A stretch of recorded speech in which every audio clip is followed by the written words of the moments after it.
Dear Americans, in all states, cities, and communities, all those who value freedom and justice, who cherish it as strongly as we Ukrainians, in all our cities, in each and every family, I hope my words of respect and gratitude resonate in each American heart. Madam Vice President, I thank you for your efforts in helping Ukraine. Madam Speaker, you bravely visited Ukraine during the full-fledged war. Thank you very much. It is a great honor, a great privilege to be here. Dear members of the Congress, representatives of both parties who also visit Kiev, esteemed congressmen and senators from both parties who will visit Ukraine, I'm sure, in future. Dear representatives of diaspora present in this chamber and spread across the country, dear journalists, it's a great honor for me to be at the U.S. Congress and speak to you and all Americans against all odds and doom and gloom scenarios. Ukraine did not fall. Ukraine is alive and kicking, and it gives me good reason to share with you our first joint victory. We defeated Russia in the battle for minds of the world. We have no fear, nor should anyone in the world have it. Ukrainians gained this victory, and it gives us courage, which inspires the entire world. Americans gained this victory, and that's why you have succeeded in uniting the global community to protect freedom and international law. Europeans gained this victory, and that's why Europe is now stronger and more independent than ever. The Russian tyranny has lost control over us, and it will never influence our minds again. Yet, we have to do whatever it takes to ensure that countries of the global south also gain such victory. I know one more thing. The Russians will stand a chance to be free only when they defeat the Kremlin in their minds. Yet the battle continues, and we have to defeat the Kremlin on the battlefield. This battle is not only for the territory, for this or another part of Europe. This battle is not only for life, freedom, and security of Ukrainians or any other nation which Russia attempts to conquer. This struggle will define in what world our children and grandchildren will live, and then their children and grandchildren. It will define whether it will be a democracy for Ukrainians and for Americans, for all. This battle cannot be frozen or postponed. It cannot be ignored, hoping that the ocean or something else will provide protection from the United States to China, from Europe to Latin America, from Africa to Australia.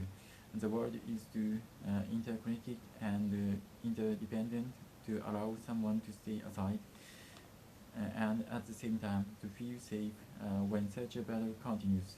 Our two nations are allies in this battle. And next year will be a dual turning point, at the point when Ukrainians' courage and American resolve must guarantee the future of our common freedom, the freedom of people who stand for their values.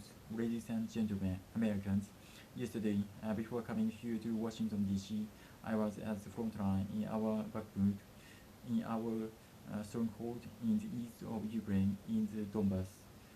The Russian military and mercenaries have been attacking Bakhmut non-stop since May. They have been attacking it day and night. But Bakhmut stands. Last year, 70,000 people lived there in Bakhmut, and now only few civilians stay. Every inch of that land is soaked in blood. Roaring guns sound every hour. Trenches in the Donbass change hands several times a day in fierce combat and even hand fighting. But the Ukrainian Donbass stands. Russians use everything they have against Bakhmut and our other beautiful cities. The occupiers have a significant advantage in artillery. They have an advantage in ammunition. They have much more missiles and planes than we ever had. But our defense forces stand, and we all are proud of them. The Russian tactic is primitive. They burn down and destroy every they see. They sent tanks to the front lines. They sent convicts to the war. They threw everything against us, similar to the other tyranny, which in the Battle of the Bulge threw everything it had against the free world, just like the brave American soldiers, which held the lines and fought back Hitler's forces during the Christmas of 1944. And brave Ukrainian soldiers are doing the same to Putin's forces this Christmas. Ukraine holds its lines and will never surrender. So here is the front line, the tyranny, which has no lack of cruelty against the lives of free people. And your support is crucial, not just to stand in such fights, but to get to the turning point, to win on the battlefield. We have artillery, yes, thank you. Is it enough? Honestly, not really. To ensure Bakhmut is not just a strong fort that holds back the Russian army, but for the Russian army to completely pull out. More cannons and shells are needed. If so, just like the Battle of Saratoga, the fight for Bakhmut will change the trajectory of our war for independence and freedom. If your patriot stops the Russian terror against our cities, it will let Ukrainian patriots work to the full to defend our freedom.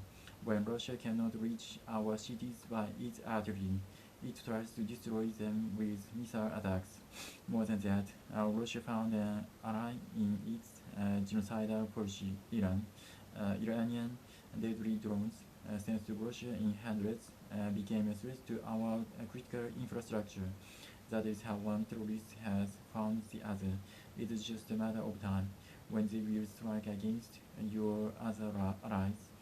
If we do not stop them now, we must do it. I believe there should be no taboos between us in our alliance. Ukraine never asked the American soldiers to fight on our land instead of us. I assure you that Ukrainian soldiers can perfectly operate American tanks and planes themselves. Financial assistance is also critically important, and I would like to thank you for both financial packages you have already provided us with, and the ones you may be willing to decide on. Your money is not charity, it's an investment in the global security and democracy that we handle in the most responsible way. Russia could stop its aggression if it wanted to, but you can speed up our victory, I know it. And it will prove to any potential aggressor that no one can succeed in breaking national borders, committing atrocities, and reigning over people against their will. It would be naive to wait for steps towards peace from Russia, which enjoys being a terrorist state. Russians are still poisoned by the Kremlin. The restoration of international legal order is our joint task. We need peace. Ukraine has already offered proposals, which I just discussed with President Biden. Our peace formula, 10 points, which should and must be implemented for our joint security guaranteed for decades ahead, and the summit, which can be held. I am glad to stress that President Biden supported our peace initiative today. Each of you, ladies and gentlemen, can assist in its implementation to ensure that America's leadership remains solid bicameral and bipartisan. You can strengthen sanctions to make Russia feel how ruinous its aggression truly is. It is in your power to help us bring to justice everyone who started this unprovoked and criminal war. Let's do it. Let the terrorist state be held responsible for its terror and aggression. And compensate all losses done by this war. Let the world see that the United States is here. Ladies and gentlemen, Americans, in 2 days, we will celebrate Christmas, maybe candlelit, not because it is more romantic, but because there will be no electricity. Billions won't have neither heating nor running water. All of this will be the result of Russian missiles and drone attacks on our energy infrastructure, but we do not complain. We do not judge and compare whose life is easier. Your well-being is the product of your national security, the result of your struggle for independence and your many victories. We Ukrainians, we always go through our war of independence and freedom with dignity and success. We celebrate Christmas, and even if there is no electricity, the light of our faith in ourselves will not be put out. If Russian missiles attack us, we do our best to protect ourselves. If they attack us with Iranian drones, and our people will have to go to bomb shelters on Christmas Eve, Ukrainians will still sit down at the holiday table and cheer up each other. And we don't have to know everyone's wish, as we know that all of us, millions of Ukrainians, wish the same victory, only victory. We already built strong Ukraine with strong people, strong army, and strong institutions together with you. We developed strong security guarantees for our country and for entire Europe and the world together with you. And also, together with you, we will put in place everyone and who will defy freedom. This will be the basis to protect democracy in Europe and the world over. Now on this special Christmas time, I want to thank you, all of you. I thank every American family which cherishes the warmth of its home and wishes the same warmth to other people. I thank President Biden and both parties at the Senate and the House for your invaluable assistance. I thank your cities and your citizens who supported Ukraine this year, who hosted our people, who waved our national flags, who acted to help us. Thank you all, from everyone who is now at the front line, from everyone who is awaiting victory. Standing here today, I recall the words of the President Franklin Delano Roosevelt, which are so good for this moment. The American people in their rightest mind will win through to absolute victory. The Ukrainian people will win too, absolutely. I know that everything depends on us, on Ukrainian armed forces, yet so much depends on the world. So much in the world depends on you.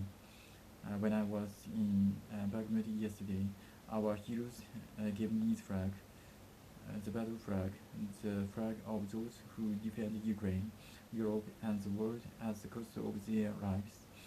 They asked me to bring this flag to the US Congress, to members of the House of Representatives and senators whose decisions can save millions of people. So let these decisions be taken. Let this flag stay with you, ladies and gentlemen. This flag is a symbol of our victory in this war. We stand, we fight, and we will win, because we are united, Ukraine, America, and the entire free world. May God protect our brave troops and citizens. May God forever bless the United States of America. Merry Christmas and Happy Victorious New Year. Slava Ukraini.